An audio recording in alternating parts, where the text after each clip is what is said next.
The macabre history of the Gravers. They raised 9 orphans who never spoke a word. The autumn of 1893 brought an unusual chill to the forgotten village of Millbrook, nestled deep in the Appalachian Mountains of West Virginia.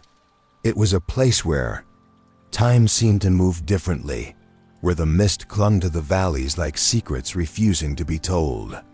The village consisted of barely 60 souls, mostly coal miners and their families, people who understood that some stories were better left unspoken. It was on a particularly gray October morning that the Gravers made their presence known. Jeremiah and Constance Graver arrived in a black carriage drawn by 2 equally dark horses, their hooves echoing against the cobblestones like a funeral march. The mansion they chose to inhabit had stood empty for nearly a decade, its Gothic towers and crumbling stone facade a stark reminder of better times long past. The locals whispered that the house had been built by a railroad baron who'd lost his fortune and his sanity in equal measure. Its windows, tall and narrow, seemed to watch the village below with an almost predatory patience. The grounds were overgrown with thorny vines and wild roses that bloomed blood red even in the depths of winter, defying nature's own laws. Jeremiah Graver was a tall, gaunt man with silver hair that seemed to shimmer in moonlight. His eyes, pale and penetrating, held depths that made even the bravest villagers look away. His wife, Constance, possessed an otherworldly beauty that seemed frozen. In time, her porcelain skin unmarked by age despite whispers that she was well into her 50s. She moved with the grace of a dancer, but there was something unsettling about her silence, the way she seemed to glide rather than walk. The couple spoke little to the villagers, conducting their business with terse efficiency. They purchased supplies from the general store, always paying in old silver coins that seemed to catch the light strangely. The shopkeeper, old Heinrich, would later swear that those coins felt cold to the touch, even on the warmest days, but it was in the spring of 1894 that the true mystery began. One by one, children began arriving at the Graver mansion. Not just any children, but orphans from across the state and beyond. 9 in total, ranging in age from 5 to 14, each carrying nothing but the clothes on their backs and eyes. That had seen too much of the world's cruelty. The first to arrive was a girl named Lily, no more than 7 years old, with auburn hair that caught fire in the sunlight. She had been found wandering the streets of Charleston after a factory fire claimed her entire family. The authorities had been at a loss for what to do with her when a letter arrived from the Gravers, written in Constance's flowing script, offering to take the child in. Next came twin boys, Marcus and Matthew, aged 10, survivors of a train derailment that had orphaned dozens. Their identical faces bore matching scars from the accident, and they seemed to move as one entity, never more than arm's length apart. The Gravers collected them from the state orphanage on a Tuesday morning, their black carriage arriving punctually. At dawn, the pattern continued throughout the summer. There was Emma, a 13-year-old whose parents had perished in a mining collapse. Samuel, age 12, whose family had succumbed to scarlet fever. Little Thomas, barely 5, found abandoned at a church with no memory of his past. The others followed, Rebecca, David, and finally, the oldest, Catherine, who at 14 carried herself with the weight of someone who had been forced to grow up too quickly. What struck the villagers as most peculiar wasn't the Gravers' sudden interest in charity, but rather the children's behavior once they arrived at the mansion. Each child, regardless of their background or previous disposition, fell into an absolute unnerving silence. Not one word was spoken aloud after they crossed the threshold of that imposing house. The village doctor, Dr. Morrison, initially attributed this to trauma. It wasn't uncommon for children who had experienced severe loss to retreat into themselves, he explained to concerned villagers. But as weeks turned to months and months to years, the silence persisted with an intensity that defied medical explanation. The children weren't mute in the traditional sense. They could be heard occasionally, soft sounds of movement, The shuffle of feet on wooden floors, the creak of doors opening and closing. But never a laugh, never a cry, never a single spoken word. They communicated through a complex system of gestures that seemed to evolve daily, their hands moving in patterns that looked almost ritualistic. More disturbing still were the drawings. Every morning, the village children would find pieces of paper scattered around the town, always appearing overnight as if delivered by invisible hands. The drawings were executed with remarkable skill for children their age, but their content was deeply unsettling. Dark forests with eyes peering from between the trees, figures in long robes standing in circles, and always, the mansion itself, drawn from angles that shouldn't have been possible, showing rooms that didn't exist and corridors that led to nowhere. The schoolmistress, Miss Adelaide, collected these drawings with a mixture of fascination and dread. She noticed that they seemed to tell a story, each piece connected to the others in ways that became more apparent the longer she studied them. There were recurring symbols: a crescent moon with a star inside, a tree with roots that formed the shape of hands, and most frequently, 9 circles arranged in a pattern that reminded her of something she couldn't quite remember. As the seasons changed, so did the atmosphere around the mansion. The very air seemed to thicken during certain times of the month, particularly during the new moon. Villagers reported hearing sounds at night, not voices, but something else. A humming that seemed to come from the earth itself, a vibration that could be felt in the bones rather than heard with the ears. The Gravers themselves remained enigmatic figures. They appeared in the village only when necessary, always together, always silent.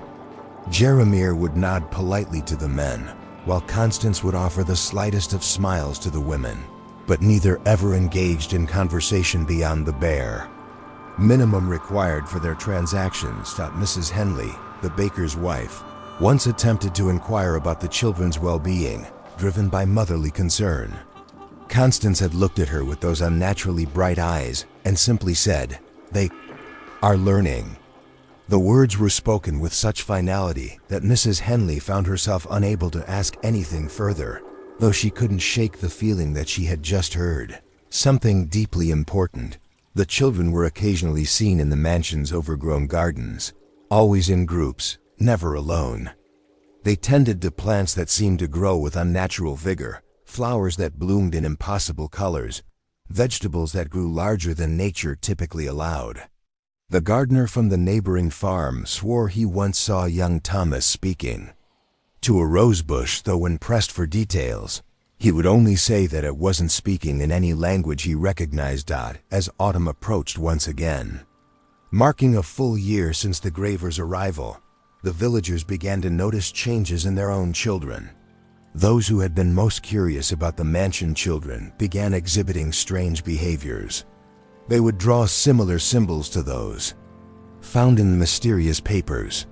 They would wake from dreams they couldn't remember, but that left them unsettled for days. Most troubling of all, some began to speak less, as if words were becoming too heavy for their tongues. The village pastor, Father McKenna, attempted to visit the mansion on several occasions, driven by genuine concern for the children's spiritual welfare. Each time he would find the gates locked, though he never saw anyone lock them. When he called out, his voice would echo strangely, as if the very air around the house were different, thicker somehow. Once, he thought he saw faces in the upper windows, pale and watching, but when he looked again, there was nothing but darkness. The local doctor made his own attempt to check on the children's health, citing concerns about their unusual silence. Jeremiah met him at the gates, his tall frame blocking the view of the house beyond. The doctor later described the encounter as deeply unsettling, though he struggled to explain why. Jeremiah had been perfectly polite, even gracious, but there was something in his manner that suggested the doctor's presence was not just unwelcome but potentially dangerous. As winter settled over Millbrook like a shroud, the drawings stopped appearing. The silence from the mansion became absolute, broken only by the occasional wisp of smoke from the chimneys that confirmed the house was still occupied. The villagers found themselves both relieved and anxious, as if waiting for something inevitable to occur. The mansion itself seemed to change with the seasons, its shadows growing longer and darker even on bright days. The very stones of its walls appeared to absorb light rather than reflect it, creating an aura of perpetual twilight around the property. The roses in the garden continued to bloom despite the frost, their red petals now so dark they appeared almost black. And in the quiet moments between dusk and dawn, when the world held its breath, the villagers would sometimes hear it, not voices, but something else. A sound like distant singing, wordless and haunting, carried on the wind from the direction of the mansion. It was during these times that parents would gather their children close and whisper prayers they hadn't spoken since childhood. Prayers against things that had no names. The first chapter of the Graver mystery was drawing to a close, but the villagers of Millbrook were beginning to understand that some stories don't end. They simply wait, patient as the stones of ancient houses for the right moment to reveal their true nature. 37 years later, in the summer of 1931, a Ford Model A kicked up dust clouds as it wound its way through the mountain roads leading to Millbrook. Behind the wheel sat Jonathan Hartwell, a writer for Harper's Magazine who had made his reputation investigating America's forgotten mysteries.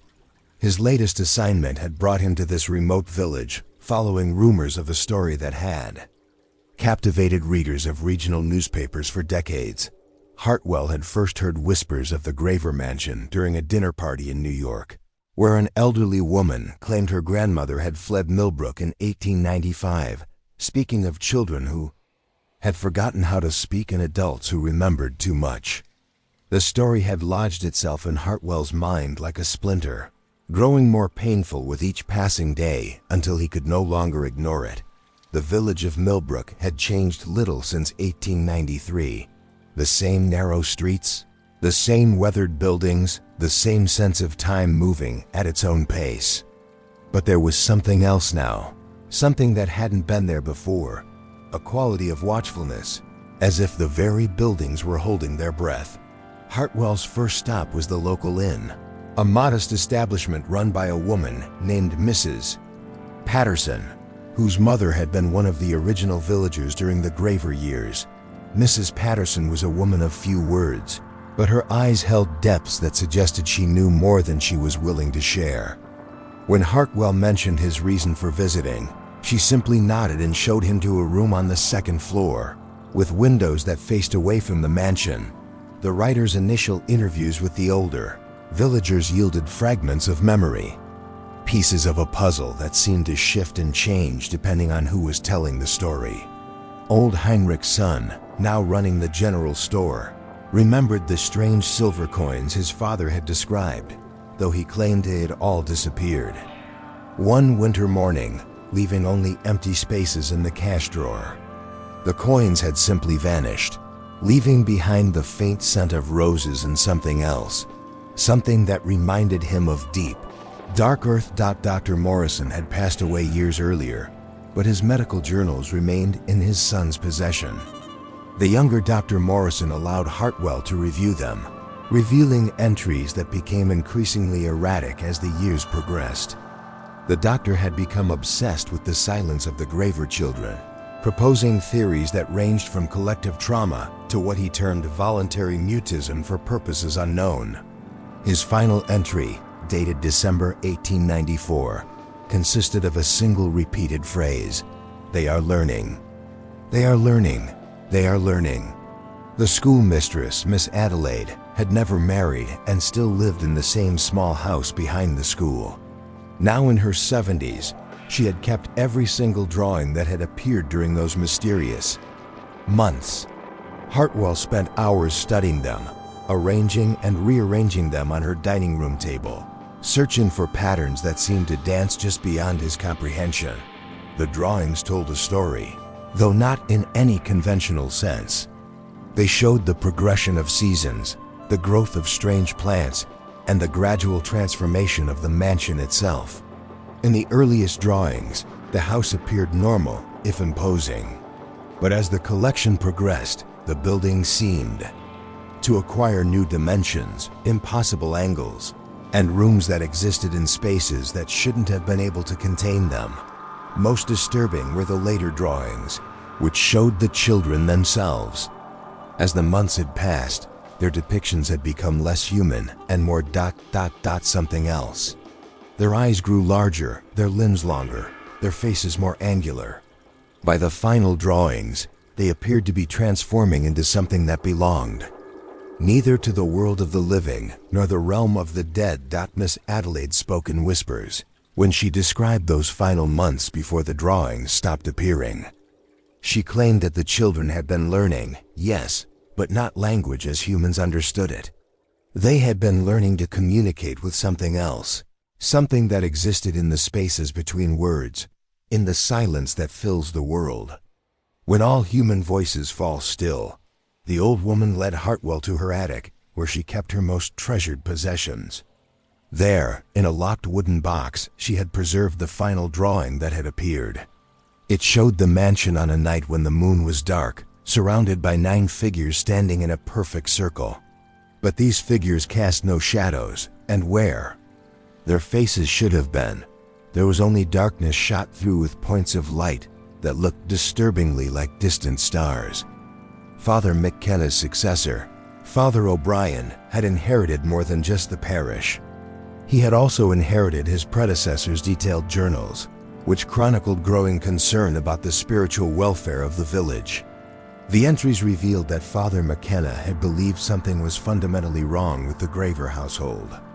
Something that went beyond mere eccentricity or even tragedy.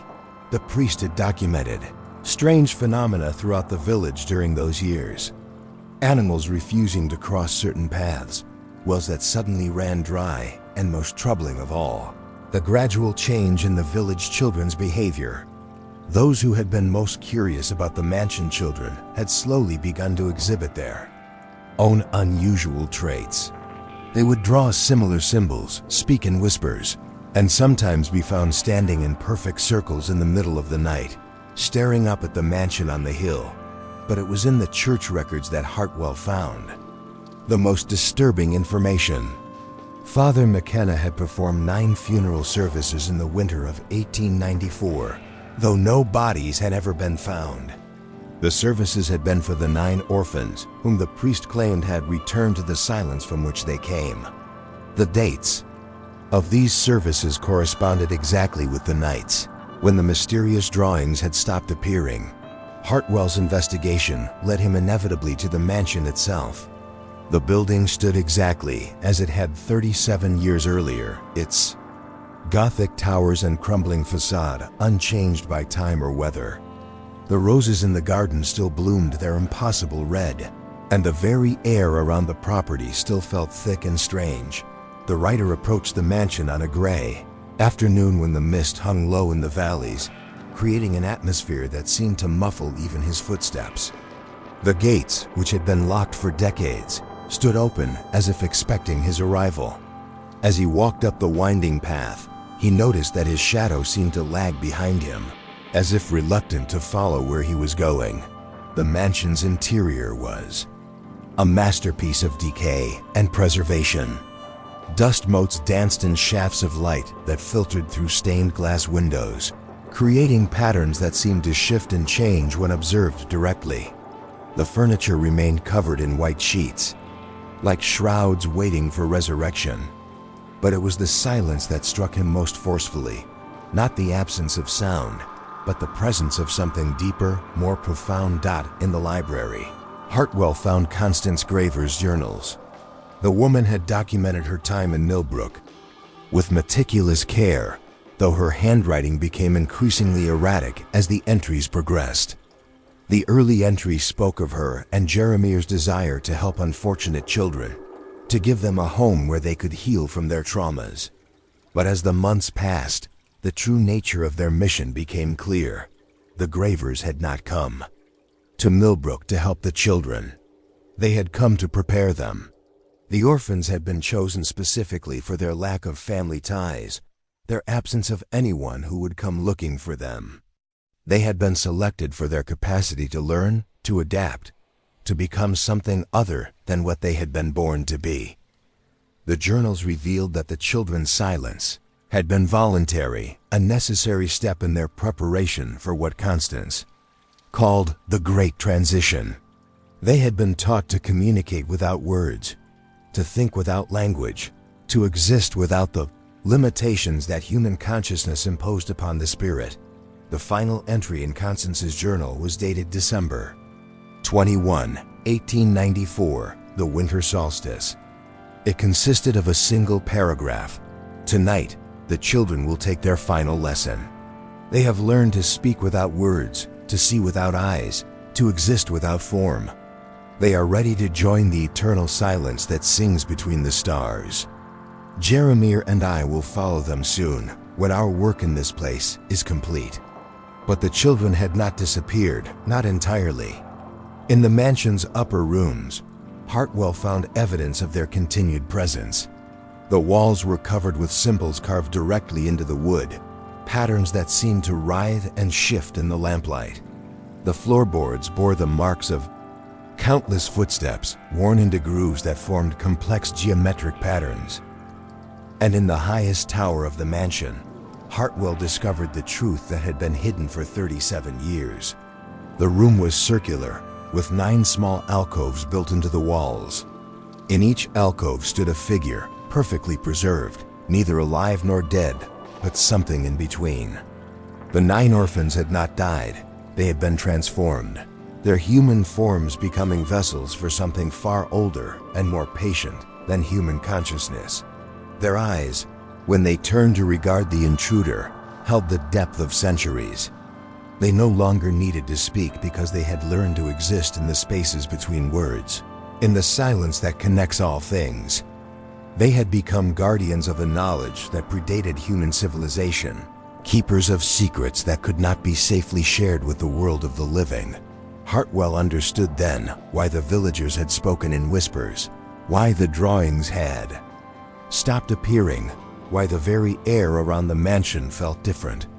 The children had completed their transformation, becoming something that existed partially in the physical world and partially in realms that had no names.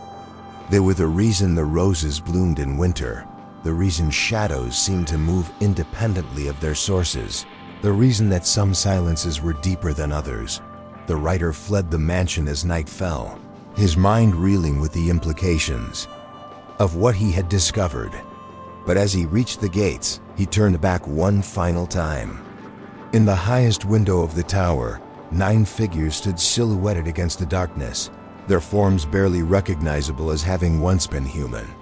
They were watching him, and in their gaze, he felt the weight of knowledge that was never meant to be shared. Jonathan Hartwell left Millbrook the next morning, his notebook filled with observations that would never be published.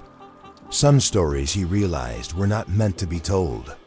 Some mysteries were meant to remain unsolved. And some silences were meant to be preserved, no matter the cost. The Graver mansion still stands on the hill overlooking Millbrook, its windows dark, its gardens blooming impossibly red roses. The villagers still speak in whispers when they pass its gates, and children still disappear occasionally, drawn by curiosities that should never be satisfied. The 9 orphans remain in their alcoves, patient as the stones of ancient houses, waiting for the next phase of their eternal lesson. And in the silence between heartbeats, in the darkness between thoughts, their wordless voices continue to sing the songs that bind the world together, keeping ancient promises that humanity has forgotten how to make. Some stories are best left buried. Some silences can never be broken. And some children never really disappear. They simply learn to exist in the spaces between what is known and what is feared. Forever young, forever watching, forever silent. The Graver mystery remains unsolved, as it was always meant to be. And in the hills of West Virginia, the roses continue to bloom, red as blood, red as secrets, red as the silence that sings between the stars. Thank you for watching another tale unfold here on NW Storytime. Every story hides a secret, And tonight, you uncovered another one. Tell me in the comments where you're watching from.